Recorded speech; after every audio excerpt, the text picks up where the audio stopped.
Okay, hi everyone. Welcome to today's session. Huge thank you for joining, greatly appreciated. We are very glad to have you here.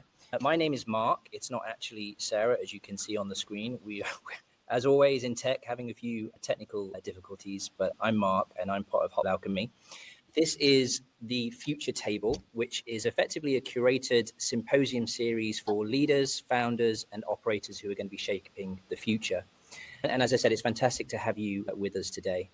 You may be asking, what is the Future Table? Each session is going to be designed around a central theme. And today we are designing the human AI future. So that's not just technology, but systems, behaviors, risks, decisions, and how we're going to shape the future.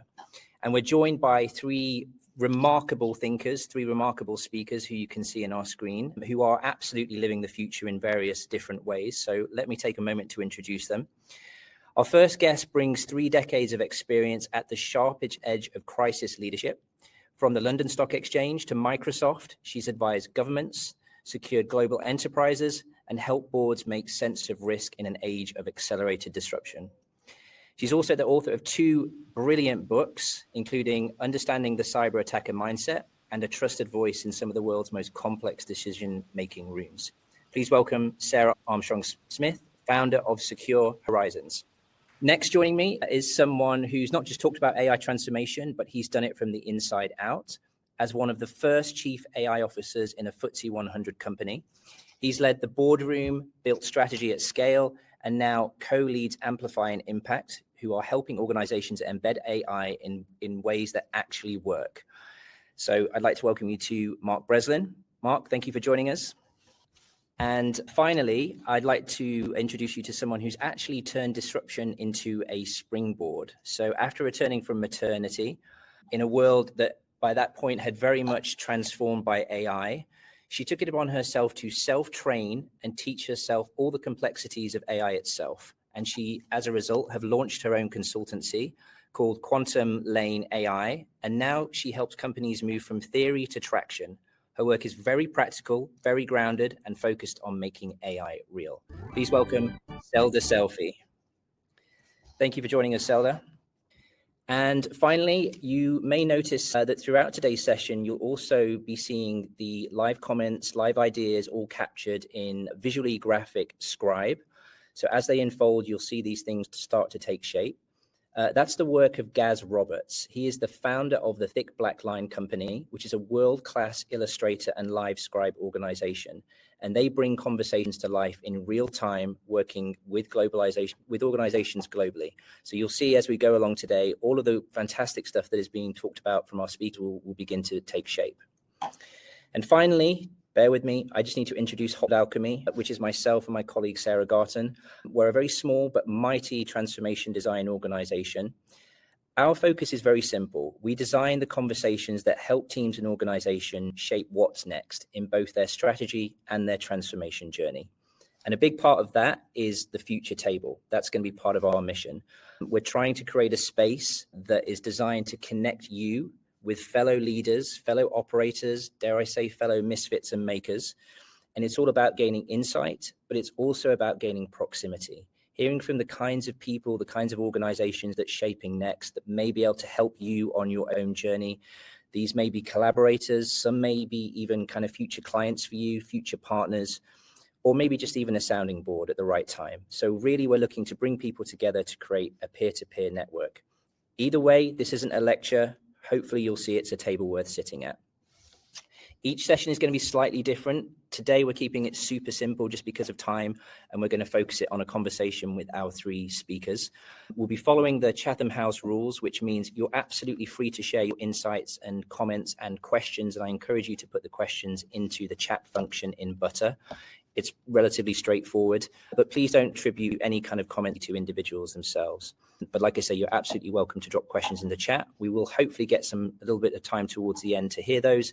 But also, we've had quite a few pre-submitted questions. So again, thank you to everyone that dove headfirst into this and sent a whole bunch of questions. We've actually put most of those into this, so we'll be getting to them. And again, huge thank you for joining us. So if we're all ready, let's dive in with the conversation. So what I want to begin with first is obviously the hottest topic in the world right now, which is AI and what's real in the market. every cycle, as we know, has a buzzword. Every era has its gold rush. And now I think we're living through possibly the biggest industrialization revolution we've ever had, which is AI. It's everywhere, it's deafening, and so is the funding right now. So let's start by asking what's actually real, what's actually working in the wild, and what's still just theory. Mark, if I could come to you first. You were one of the first to hold the Chief AI Officer title in a FTSE 100 company, so you absolutely lived it. You've obviously been building this with your organization, amplifying impact, and you've been helping clients on their AI transformation journey. So you are at the front line seeing everything as it is right now. What's your opinion? What do you think are the overhyped AI bets right now? And what are the one thing that we're not talking enough about with regards to AI? Great question. So much hyping, overhyping in AI. I'll speak to several.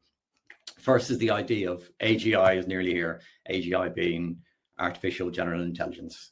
It's not, and the obsession with the timelines from it being just around the corner from some of the hyperscalers, it's pretty harmful essentially, because it's a real distraction from genuine transformation work that should be happening.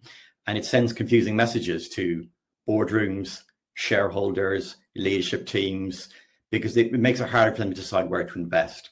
And being frank, the idea of having more data, better LLMs, more CPUs, leading to general or even super intelligence, in my opinion, it's deeply flawed.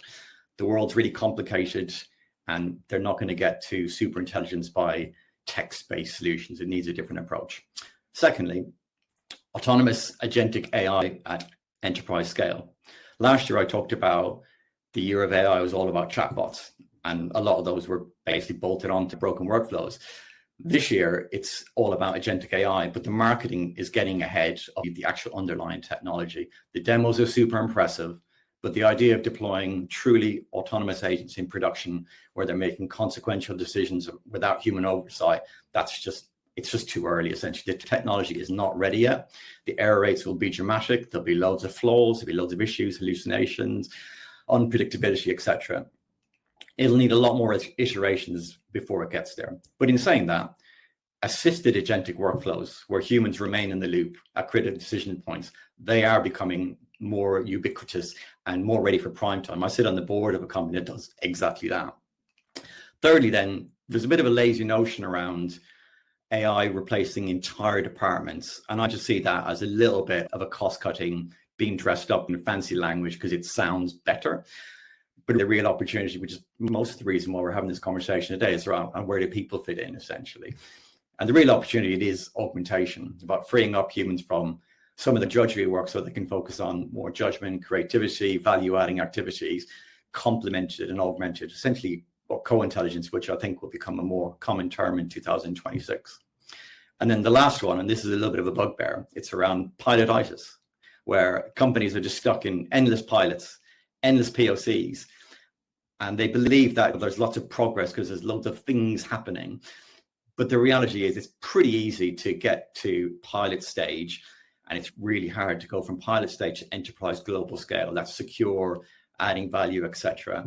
And it creates a lot of noise inside organizations because they can't see the wood for the trees. They're not sure what's going well. They just think that everything's not going that great because they haven't made the right bets. And organizations that do, making lots of bets is a good thing, but making lots of bets randomly when it's not linked back to strategy, that's not a strategy. The second part of your question then, in terms of what are we talking about enough? And I've talked on a lot of stages and conferences all over the world about this, a bit of a hobby horse in relation to successful adoption of AI inside an organization of any size. It's only 20% about the technology, super important 20%. But the other 80% is what isn't really talked about enough. And that's things like data foundations, culture, leadership, operating models, literacy, governance, all those kind of things, again, are really hard. But if they're not done in the right order, the right amount of time and energy is given to them, it won't be leading to success. It'll lead to failure, which will be blamed on technology when it's not really the technology. It's a lack of a strategic approach, essentially. And I'll touch on just a couple of other ones briefly that aren't being talked about enough. Workflow redesign, bolting on AI to processes that have often been in place for a very long time. It's not going to lead to an optimal situation. Workflow should be redesigned from the ground up, essentially. get a lot more value. A bit more time needs to be put in upfront, but it leads to more value in the medium term for sure. And then the third thing that isn't talked about enough, but again, I think it will be in 2026, is shadow AI. Despite any organizations having an AI policy in place or not having an AI policy in place, a lot of people, probably the majority of people, will be using AI tools. And they're probably not telling their boss about it, essentially, because quite often they don't know what they're allowed to do. This exposes the companies to a lot of risks, essentially. So getting a handle on that is important. I don't see that much energy getting behind it. I'll leave it there. Thank you, Mark. I think you heard it here first, folks. 2026, some terms there you might want to copyright in some way. Co-intelligence, pilotitis, and shadow AI are certainly at the cutting edge. So, Mark, thank you for sharing your opinions on that. I'm going to quickly come to Selda now. So, Selda, you're obviously working every day with companies trying to translate their AI thinking into kind of real-world solutions. So you're seeing it firsthand. You're talking about it every day. What kind of signals do you use to separate AI noise from kind of the real value? Yeah, it's a good question. Thanks, Mark. I just want to caveat this by saying that I'm not technical at all. So I come at this from a completely non-technical perspective, which also means that I can't hide behind any technical jargon. The signals that I see when we're implementing into real companies is mostly around the business case, to be honest. It just sells itself when it's a really valuable AI project. The ROI conversation is very short, and instead of it being people asking, should we do this? It's more about how fast can we scale this in our business, because they can totally see the value of it. The main problem I see going into that is that a lot of people don't know where to start. So they've got hundreds of possible use cases, but no clear way of prioritizing. And that's why the first thing we do is to run an opportunity assessment so we can map out where the AI enhances what they already do, eliminates the things that they just really don't like doing, all the repetitive, boring stuff, and where they can expand what's possible, create new products and ideas. And you can quickly find out where your investments will have the biggest impact by doing it like that. I also noticed that it's always the boring, invisible processes that actually have the greatest value. And I'm sure you've heard that millions of times elsewhere, but it's not the sexy stuff. The sexy stuff always sells, but it's the document processing stuff, the things that take 30 to 40 hours a week to do, but no one really talks about them because they hate doing it. The knowledge retrieval stuff that you can do in 30 seconds with the right RAG solution instead of taking 3 hours. It's the really boring stuff, but it really makes a difference. And the final thing I'd say is when you have got a prototype in place and you take it away from the teams and they get mad at you, then you know you've got some value under your belt there. Because if you have to force somebody to use a tool, it just really isn't going to work. And we see it all the time when you go into the boardroom and you have workshops with the senior leaders, and they're so energized and excited by all the different use cases that AI can bring. And then you go and talk to Jo in accounting, and she's, I don't know why I have to use this tool. It doesn't help me whatsoever with my job, but I have to use it because everyone tells me I have to use it. I think that those would be my kind of 3 key levers that I would look for when I look for valuable AI projects. Thank you, Selda. I was just waiting for Gaz to capture focus on the non-sexy stuff too. I'm sure it'll pop up at some point, but thank you. Okay, I'm going to come on to Sarah Armstrong-Smith now. Sarah, per my introduction, you spent decades helping leaders and governments at all levels. You've chaired conferences for NATO, you've spoken at World Energy Council, you're a trusted voice on Sky News. So I really want to ask you quite a specific question from a global vantage point across sectors, regions, and boardrooms as well. How are you seeing the AI hype collide with real world readiness, and how prepared are we really for this new AI wave? Thank you, Mark. And I have to say, I'm loving this drawing that's taking life as we're talking. It's absolutely fantastic. I would just reflect on, as a society, we are really bad at learning lessons. Now, I'm just going to roll the clock back 3 years ago when ChatGPT first arrived. Can you believe it's been 3 years already when we've been on this AI hype journey? Now, if you remember when ChatGPT first came out, and you remember there was a big rush to ban it by multiple companies. We talked about shadow AI. Shadow IT has been around for a very long time. But in essence, people were having a panic over the fact that people were, first of all, downloading ChatGPT onto their work devices. Well, they've been downloading all sorts of stuff off the internet for a very long time. So just because it's an AI tool or any other tool doesn't suddenly change because we put AI in front of it. The other thing that people had a big panic about was the fact that people were using the enterprise version, or the public version, I should say, as a work tool. And so people were putting corporate data into this AI tool. And again, that's nothing new, but in essence, it was that easy to be able to cut and paste any data from any corporate tool into any cloud system. Again, take away the AI element, you have a problem with data loss prevention. That is nothing new. So what has happened in essence is it's just amplified all the issues that have always been there. Bearing in mind, we're talking 3 years since ChatGPT first came out. And then since that time, we've had an explosion, not just of other AI applications. We've had AI companies that have bloomed out of nowhere. And then AI is everywhere. It's embedded into multiple different things. And as I said, have we learned any lessons? So have we actually fixed all the issues that have been amplified as a result of AI? I would say no. The problem is we have all of these problems from yesteryear that haven't been fixed. In essence, what we're doing is putting AI on top. You could say, is AI helping to identify some of these issues, to help fix some of these issues? Or is it actually making the problem worse? And I would say we're in this balancing act at the moment. I think just reflecting on a little things from what Mark and Selva were saying. So first of all, from Mark, he was like saying about this shadow AI, and as I say, we've always had shadow processes. If there's a workaround, I'm going to find it. I would say this problem is slowly bringing itself to the surface even more with agentic AI.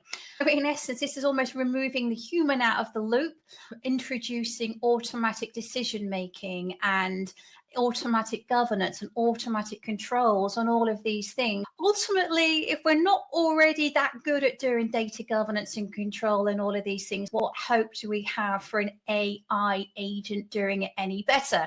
I'm sure we're going to open up that Pandora's box as we go through the debate even more. But I would also reflect a little bit on this FOMO. I think there's this real panic that everyone else is using AI, so should I. And there's a little bit from what Selva was saying is that people are in this kind of rush to use it, but I don't really know what I'm using it for or what my business case is. I just feel like I should be adopting AI. And I think that's the danger when we don't have proper use cases, we're not doing evaluation on the tools that we're creating and building. And within this, do I buy, do I build? And as this was, unless we're actually committed to fixing the problems that are already there, are we actually just making the problem worse? So I'm sure there's an interesting debate to come on that one. Thanks, Mark. Sarah, FOMO stood out for me there. It's so obvious, but it's that fear of missing out. Everyone else using AI, there's this massive rush to use it. I'm just going to stay with you very quickly, actually, and just pivot towards resilience and risk. So obviously you've done a lot of work in the cyber space. You've written about the cyber attacker mindset. I'm curious, just briefly, what kind of lessons do you think we can apply to understanding how AI systems might be exploited or misunderstood? But as I said, where there's a will, there's a way. So ultimately, this is the problem with any new technology, irrespective of whether it's AI. But we look at all of the use cases, we look at all of the magical things which we think AI is going to do from good. So we look at it in terms of our ability to use AI to help with science and education, climate change, a lot of these things. Whenever we have a tool for good, we always have a tool for bad. And that's the reality of the world that we're living in. And I would argue that AI, in the context of using it for nefarious purposes, is just another tool in the threat actor's kit bag, if you like. And so we're already seeing nefarious action as a result of using AI. And I'm going to give you a few different examples. A few years ago, when I was working at Microsoft, so before Secure Horizons, I was the chief security advisor at Microsoft. You may be right, I've already mentioned ChatGPT. The maker of ChatGPT is OpenAI, and there's a partnership there with Microsoft. In essence, about 18 months ago, Microsoft and OpenAI published a report which was looking at how some nation state actors were already using off the shelf and freely available AI tools. So we talked about ChatGPT, but we've got Claude, we've got others. And in essence, what they were doing is using those tools in several different ways. So first of all, they're using it for reconnaissance. So if I want to learn about a particular industry, I want to learn about particular technology, I want to learn about operating systems, I want to learn about all the tools, technologies that you're using, because I want to know how to use it for my advantage, how to attack. Now, the part of that as well, when they're doing their reconnaissance, is I no longer have to do the scattergun approach when I'm thinking about who to attack and why. So a lot of the attacks that we see are very opportunist, but ultimately, if I've done my homework and I've done it, I don't need to do that scattergun approach anymore. I can do high precision targeting, and that means spear phishing campaigns. So I know exactly who to target and why. So on top of that, they've then been enhancing their cyber attack as well. So dependent on the type of attack and what they're doing, they want to be able to hide in plain sight. They want stealth. So that's part of the reason why they're teaching themselves about operating systems. And that's continued to evolve. Now, the interesting thing when we talk about AI, as that it becomes more commoditized, it becomes cheaper, it becomes a tool for the masses. And that is where we are right now. So we've gone from state level use of AI, we've brought it down to organized crime, we've brought it down into the masses in terms of opportunists. So what are we seeing now is that refinement of phishing emails, advanced linguistics, refining code that we're using in malware. And this is just continuing to build. So what's the answer to that? Well, what you've therefore seen is if the threat actors are using AI, me as a defender, I also have to use AI as well. And so you're basically seeing a lot of these tools and technology being used in reverse. So if you are figuring out how do I bypass security controls, I need to also use AI to figure out how you're using AI to use AI to block your AI. And we're in this continuous cat and mouse game. This cat and mouse game has been there for a very long time. So as you build a level of attack, I build a countermeasure, and it goes through all these things. So where we are right now, the reality that we're in, I've already mentioned agentic AI. We have AI agents going up against AI agents. People always said, what if we have this AI versus AI? I mean, the reality check, as we started, is already there. And so in essence, what I'm looking for is, I know you're using AI, I'm using AI in reverse. How do I bypass your AI? And so you can see the danger of some of these things. And ultimately, that is forcing our hand in a good way to say we have to have that human back in the loop. We have to have human oversight. Because ultimately, if I can use, there's a lot of terms that we've said have become new since AI, like prompt injections and contextual drift and all of these different things. And I would say, as we started, a lot of these things are amplifying what is already there. But the danger is, what do we do when you do have AI versus AI? We have hijacking of AI agents, you have tampering, you have poisoning, you have manipulation of all of these. How do I know? How do I know my good AI agent has now turned bad? Just remember, the AI is not doing anything bad. It's not a naughty AI. It is still software. It is being programmed. It is being manipulated just like any other software. And that is something we have to be very cognizant about. So even as Mark was saying right at the very beginning, that the rapid pace of change that we're introducing into these AI models and AI engines, the more embedded they are, we've really got to be very careful about how far they're embedded and how easy or not It's going to be to take the AI out. So we talk a lot about, particularly with software reversion. So what happens if something goes wrong? What happens if it goes wrong at scale? And because it's so embedded, and because arguably we removed the human as a result of all this automation and control and everything else that we brought in, can we physically go backwards? Is there even an option? I'll leave it there. Thanks, Mark. Thank you, Sarah. A lot to take in there. And I think that a lot of the analysts and advisory firms in the industry, particularly the big ones, are putting AI and cyber and security next to each other, top two. And I'm going to come on to Mark now just very briefly, because in your role as an advisor to many organizations globally, I wanted to ask from a boardroom perspective, from the exec perspective and the business that are walking kind of the tightrope between ambition and overreach, and to find how are they finding the balance between the speed, the necessity to go quick from a FOMO perspective, if we want to put it that way, but also balancing it with the safety. So that's where the cyber and the security comes in. So what kind of conversations are you having on that point of view? Well, first of all, this is the question that keeps CEOs up at night, as it should. The pressure to move fast is really intense. Competitive pressure, board pressure, in some cases shareholder pressure, and then as Sarah was talking about, the fear of being left behind, FOMO. But reckless speed can and does give an illusion of progress sometimes, as I said earlier on. But usually that's just masking a whole ton of issues, which is quite unhelpful to unpick and unpack later on down the road. So I work with several global clients around AI adoption. So I'm speaking from real world experience here, and I'll talk briefly about how we approach things with clients. So first of all, we ensure that there's clarity around AI objectives, because quite often we're brought in to answer the wrong question, which is like, we must do something with AI. So we'll obviously rewind that and have the right conversation, essentially, which is around getting an understanding about sometimes defining AI objectives to ensure that they are aligned to the business objectives. And then Zelda talked a little bit about doing assessment around that use case selection. We help them with that, but making sure that we're being really clear about what the business problem is, essentially. I've seen lists of hundreds and hundreds of potential use cases, but quite often they haven't really been thought about really critically. So we help just work through in relation to business impact, technical feasibility, and the risk profile. And if an individual, if they can't clearly articulate the business value that they expect to get from something, and the business problem is trying to solve, then they haven't really assessed it.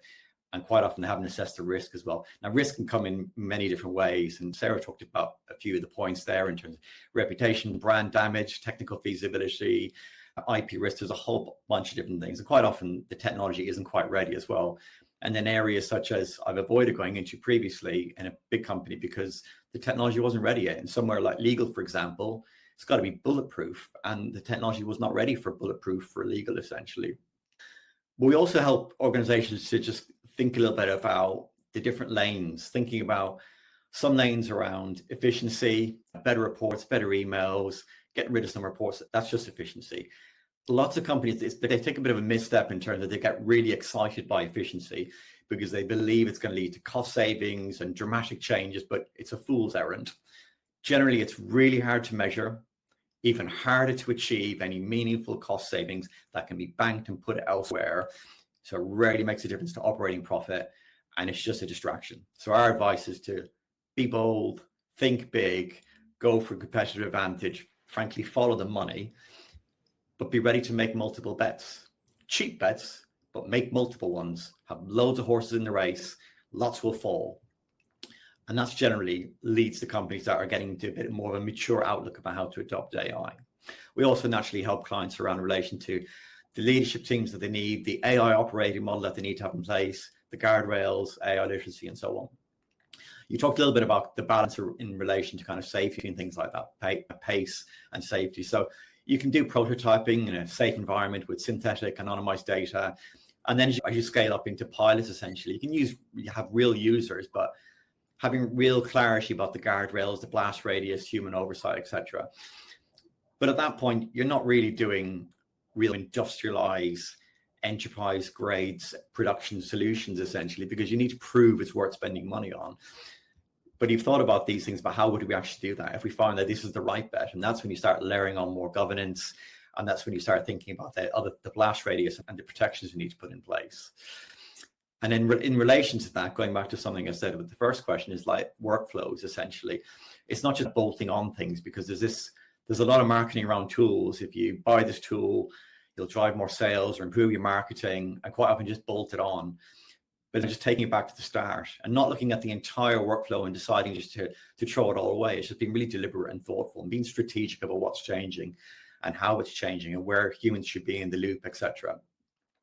And then the fourth part is thinking about security, privacy, ethical considerations, bias into the delivery process from day one. So it's not just an afterthought, and it's certainly not a compliance tick box.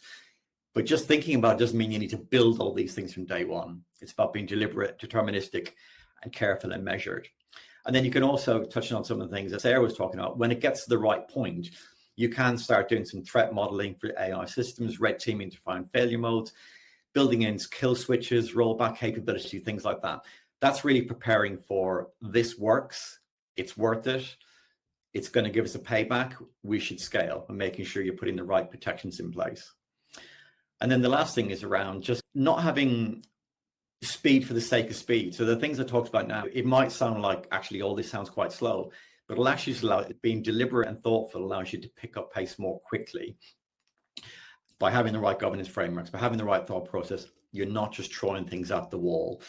And if you have a repeatable operating model, it allows you to move faster every time. It allows you to move fast in terms of experiments, start them, measure them, shut them down and move on. And it just builds more of an organizational muscle. And also being really clear with your organization about what's working, what's not working, what's failed, why has it failed, sharing learnings, and encouraging people at the coalface to get involved, be active, peer learning, because a lot of the times organizations will find that their most successful use cases will have come from the guts of an organization because people are working on this stuff every day. It's not going to be from consultants. It's not going to be people that don't know the organization or don't know the business. So those are kind of things where I believe it really helps getting the balance with speed and deliberate focus and ultimately getting ROI. Thank you, Mark. Two things I took from there were the Amplify and Impact are really helping organizations take the big bets and the big swings and the opportunity that is there for them in the market. And that's fantastic to hear. Thank you, Mark. I'm just going to move on to Selda. Selda, I wanted to come to you. Again, based on your own personal learning and educational journey, you've been upskilling, you've been doing it fast, keeping up with the pace of AI, implementing AI practically, safely, and obviously with clarity as well. Kind of side question for you, what does good AI literacy look like for leaders today? And what does it mean to bring teams with you on this journey of discovery, almost similar to the journey you've been on yourself? Yeah, I think I'll start with what it's not. And it's definitely not explaining what a transformer is or a neural network or starting to learn Python. It's going to be all about asking the right questions as a leader. For me, those are things like, show me what's going to happen when the AI fails. So giving your team the opportunity to be able to explain what does it look like when it's not working properly and what are you going to do about it. It's also about understanding, as Mark just mentioned, the blast radius or who's going to be impacted. Really, a chatbot that's giving wrong product information is going to be completely different to a chatbot that's making hiring decisions, right? So you need to make sure you understand the impact of when it goes wrong, who's it actually going to affect? Is it your customers? Is it your employees? Is it your brand? And you've obviously got to factor in the fact that mistakes at the AI level can create like mass trust destruction at scale. So you just look at Meta and the big farce that was discussed in the news earlier this year with their AI chatbot actually having romantic conversations with 8-year-old children. Like, it's just crazy. Like within a matter of days, they managed to destroy so much of the trust that they built up with that, and having to go through actually go and rebuild that system.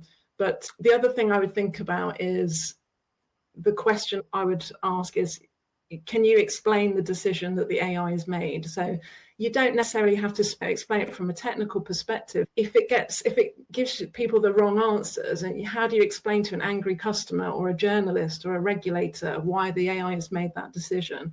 Being really clear about those things, that I think from a leadership perspective is crucial. But in terms of bringing your teams along with you, giving people the chance to experiment every day with different AI technologies without being restrictive, but giving them a guidance that they should go for low stakes, high annoyance tasks that they absolutely hate doing. And really things like generating meeting summaries or analyzing feedback from surveys or that kind of thing, but also celebrating those people who know how to spot when the AI is failing, I think is also going to become a much more valuable skill going forwards, because when AI gets more and more powerful, as it's showing just how quickly that's happening at the moment, you've got to be able to step in and say, that's a load of rubbish, it needs to be like this. So I think giving people the ability to manage it and remember that they are a really key part of the process, just like somebody in the chat mentioned, if people knew that they were still required in the process, they might be more on board with it. But I do think that there are some failures that we need to think about here that need to be managed, like I mentioned trust, but also the bias. If you have bias baked into your AI without realizing, it could have some disastrous results for the company overall, which is quite frightening. But being out, if that happens, if you're displaying that kind of speech through your AI, you're actually scaling hate speech doing that. It's crazy. You have to be really careful with how these are implemented. And Sarah and Mark have both touched on some of the key things that need to happen at scale in order for that to be managed very tightly. Yeah, thank you, Sarah. I mean, some of those practical examples you gave were fantastic. And that little bit of wisdom there of can you explain the decision that AI has made is very valuable, particularly as we know AI is often hallucinating at times, or at least I'm finding that to be the case. So we're going to come to the final section now. I can see lots of you using the chat, and the speakers are also answering the questions in there, which is absolutely terrific. Please keep that up. And hopefully if we get towards the end, we'll have time for folks to put their hands up and maybe ask one or two questions. But I'm going to pivot to the kind of final section, and I just want to stay with you, Sarah, if that's okay. Obviously you self-trained, you're doing a lot of work practically, and I just wanted to get your very high level brief take in terms of where you see companies getting stuck between the excitement and the actual execution. It was a big step technically, obviously, because I had to train myself, but the biggest step I found was actually the cultural element. So I had to unlearn 20 years of a perfectionist consulting mindset and just try something, try an experiment, learn something and see if I could build it. And it's the same for companies, right? Everybody's always waiting for the perfect data, but it's never going to be perfect. And you're always going to have inconsistencies and things that just aren't clear or structured. But that's just procrastination with a technical alibi. So we need to think about how do you build that into your workflow, just accepting that it's never going to be perfect. It's quite hard to do. Also, I think, as I mentioned previously, it's very difficult there's quite a big gap between the boardroom and the people on the shop floor who are doing the work day to day. And I really think that you need to have the people building the AI solutions sitting next to those that are actually doing the work on a day-to-day basis, because then they can see that it's actually going to help them. They can say, this is the bit that I'm really stuck on. This is the bit that doesn't work for me. Instead, I had a conversation with a bank a couple of weeks ago. They've got this tool, this AI tool that it's supposed to do certain things. And you talk to the people on the shop floor and they're like, I can't use it. It's so annoying. It doesn't give me everything I need. It has all these flaws with it. And yet it's supposed to have solved their problems. In fact, it's just creating more problems. So it's really key to just make sure that you're talking to the people actually doing the work. Again, I think Mark mentioned this earlier about not bolting AI on. It has to be layered into the fabric of the organization. It's often just handed over to IT, like just another IT project, but it's not IT, it's not infrastructure. It's fundamentally changing the way people work. It's workflow redesign. And so it's got to be treated that way. And I think if you treat it like an IT solution, you might end up getting solutions that nobody really uses, just like the bank example that I gave. So that's why we start every engagement with that opportunity assessment. Before anyone writes any line of code or picks a vendor, we actually talk to the people who are doing the work and say, what is it that if you had a magic wand, what would you do differently? And build the solutions around that, doing a full feasibility analysis to work out what that would look like if it was how much that would cost, how long it would take, that kind of thing. So I think those are probably the kind of the main parts that I would say. But I've had some conversations at the CTO level with people in the last couple of months, and I really think that the biggest thing that's stopping people is fear dressed up as caution. And I say this because everybody seems to be quite risk averse when it comes to taking a risk on AI. But if they would just accept that it's fear driving that, it's fear of getting it wrong, or it's fear of messing it up, or just disrupting what's already working.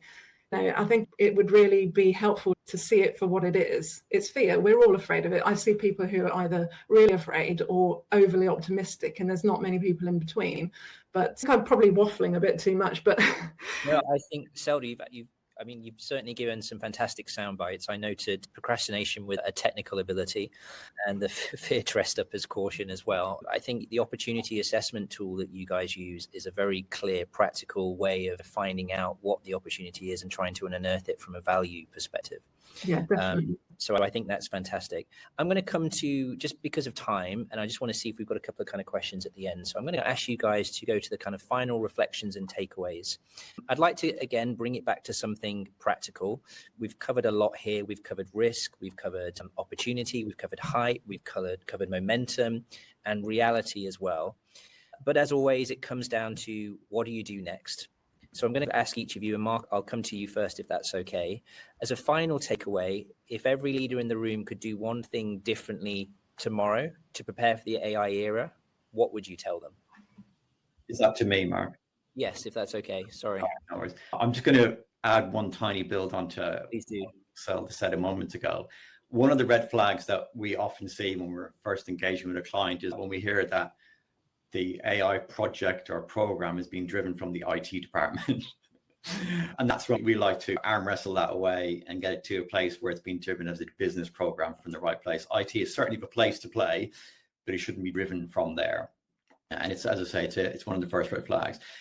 But in terms of what do we say essentially in terms of kind of a key takeaway here, it will be around, and again, Selda touched on this a moment ago, like start before you're ready.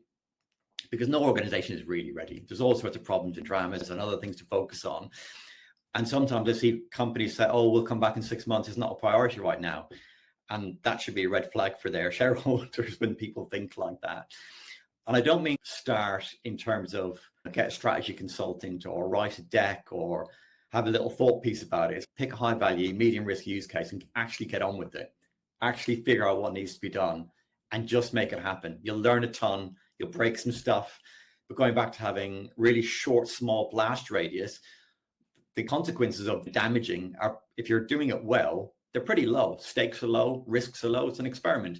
You learn a lot and you learn how to do things badly and hopefully learn how to do things well, but don't pick your most important, most strategic use case in the world to go after. And what else would I say? So to add to that then, is trust your team, but also push your team. Because don't let people just, oh, it's somebody else's problem. Because in some cases, I've seen executives or boards leaving it to, oh, marketing are doing something, sales are doing something, IT are doing something, and there's stuff happening. It's no leadership, nothing's linked to strategy, none of it's joined up. It's really problematic. So, and the genie's out of the bottle. It's like social leadership. And if you don't know how to do that, get people in the room that do know how to do that. But you can't rely on consultants to deliver your AI strategy. They can support, but ultimately, it's got to be owned and driven by your organization. Yeah, totally agree. Thank you, Mark. Appreciate the insight.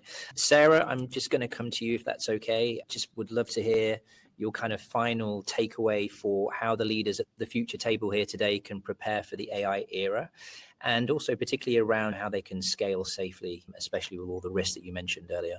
Yeah, I'm going to come back to exactly where I started at the beginning, which is we're not very good at learning lessons, and always remember why we have requirements for good governance and compliance and controls. So I just give you a little anecdote. I'm going to go back 10 years. If you remember the life of Tay, I'm not necessarily expecting you to. This was Microsoft's first go at an AI chatbot that went on Twitter. The idea was, in essence, that the more you speak to her, so she was built as this 19-year-old hip and trendy person that's going to learn from you, and she's going to adapt, she's going to respond and do all the things. Within 24 hours, And the great people of the world had turned it into misogynist, of homophobic, and everything a racist, and every ish you could possibly imagine. And it just tainted everything. So as a result of that, Microsoft founded its responsible AI practice. In essence, responsible AI, ethical AI, governance, having safety rails, having all of these controls, having all of these things in play. And it's there for a really good reason.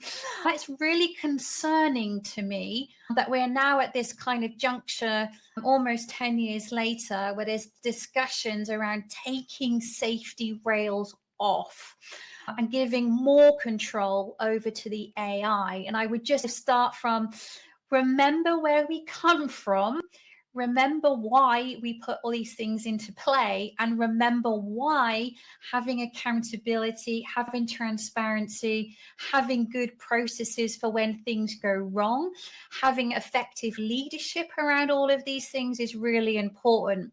So it's not saying not to do this stuff, because we absolutely should innovate, but we should also make sure that right front and center of everything that we're doing is that safety, security, privacy, and resilience has to be built in by design and by default, irrespective of whatever we're thinking of introducing into the environment. So that would just be my ask of people, really.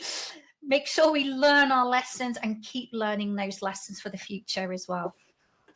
Thank you, Sarah. That's terrific. Building it in by design and by default and learning the lesson is a terrific takeaway. Thank you so much. Helder, I'm just going to come for you for final question. And then I think we might have a little bit of time just to answer one or two questions in the chat, or if people want to put their hand up using the Q button, again, just time depending, we'll get to that.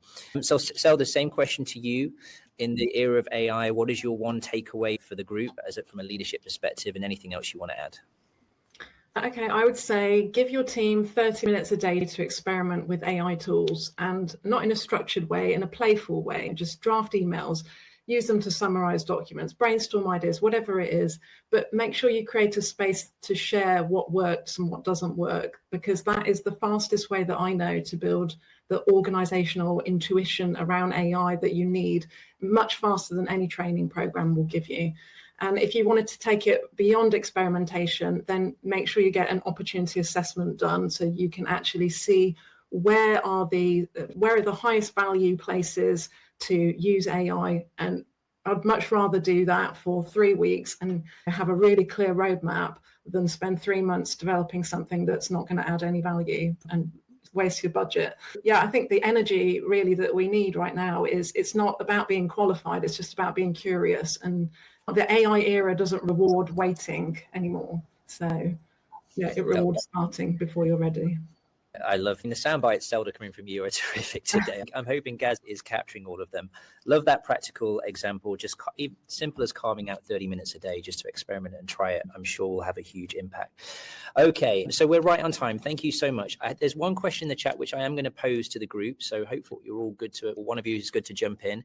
And again, just a reminder, if someone would like to put their hand up and come on and ask a question, there's the Q button on the left-hand side. Just hit that. And again, if we've got an extra minute, we will do. So there's a question here from Fortress Strategic Communication. How does the panel respond to the challenge posed by companies implementing generative AI to assist them in decision making? And when their consultants push back, they are met with the response, "My AI tool told me." When these risks are told that the risk profile is increasing because they are defaulting to an algorithm, the response is, "I know, but." Sarah, I'll probably just poke you on that if that's okay, and then Mark and Zelda, feel free to step in. But what's your take on this in terms of companies obviously pushing the generative AI piece, the pushback that many are seeing? I think the person posing the question, the answer was in the question almost as well, I'd say, and a really great point that we need to be mindful of is it's assisting the human, it's augmenting the human, but ultimately, particularly when we're talking high stakes decision making, the human must be accountable for the decision. I think this understanding consequential impact when things go wrong, that's where we have to have more of the human in the loop. So I think if it's a case of, I think Zelda made a point earlier about the different kind of chatbots, and if it was a travel agent chatbot and it got the time of the museum wrong or something like that, or it's making some decisions about an itinerary, so what? okay, it's a little bit of an inconvenience, but this is consequential impact on, from a medical perspective, financial perspective. The accountability must rest with the human. The decision must be with the human. And if there's any issues with regards to how people would respond, it needs to go back into the human loop. So I think that bit to me is always making sure that we have that good governance and oversight with the human. I would totally agree with that, Sarah. And also, I would add that why would you want to outsource your decision making to an AI in the first place? A lot of people seem to think that it's okay to ask AI to make decisions for them, but that's the bit that you're supposed to do as a human. If you don't want AI to take your job and you don't want AI to replace you, keep the decision making as part of the human process. That's just my view. I'll chime in to build on to what I agree with both of you there, but a couple of other points to raise is that when situations like that arise in a company, it suggests that the rollout is not being done where it's been done really well in terms of training, caution, understanding of risk, educating people about when to use it, when not to use it, and the fact that critical decision making lies with the individual. And the consequences of just doing what I was characterized in the chat is like, that's a real risk to brand damage, to paying clients, getting advice, and basically a chatbot. It can be really damaging for a company. So therefore, doubling down on AI literacy, AI fluency is so critically important, far more important than rushing out a use case for people to say, oh, we've done a thing, lots of people are using it, because the reputation damage is hard to undo. Thank you, guys. I'm conscious of time and I want to make sure we finish on time and early for everybody. There are a couple of questions that have come in the chat, but I'm going to put that to the group after the session and make sure we get them answered for you. You can see here Gaz and his extraordinary work and is still scribing away. And you can see all of the ideas, all of the points that were raised today come brilliantly to life. So Gaz, also want to say a huge thank you to you for everything you've done here. And of course, to our speakers, Mark, Selda, and Sarah, for taking the time to come on and share your insights and share what your organizations are doing. Again, to the participants, a huge thank you for taking almost an hour out of your day to listen in, to chat, to also take part in our polls. So we're really excited to see the results and what you guys think. And again, thank you for joining the Future Table. We'll be looking to do more of these. What we'll be doing post this is, for those that are wanting to join, we'll set up a peer-to-peer LinkedIn space called the Future Table, where you will be invited to join. And if you're curious or just want to see what kind of chaos is going on in the world, we'll be posting there. We'll be sharing the outputs, and we'll be able to connect with each other. You'll get an invite on LinkedIn at some point over the next few days. Again, last point, huge thank you to the speakers and to Gaz and for taking the time to share with us. And again, I'd like to just say a huge thank you to everybody for joining and for taking an hour out of your day and supporting us. It does really mean a lot. So again, thanks very much. Have a fantastic day. And we really hope to see you all again soon. Okay, thank you guys.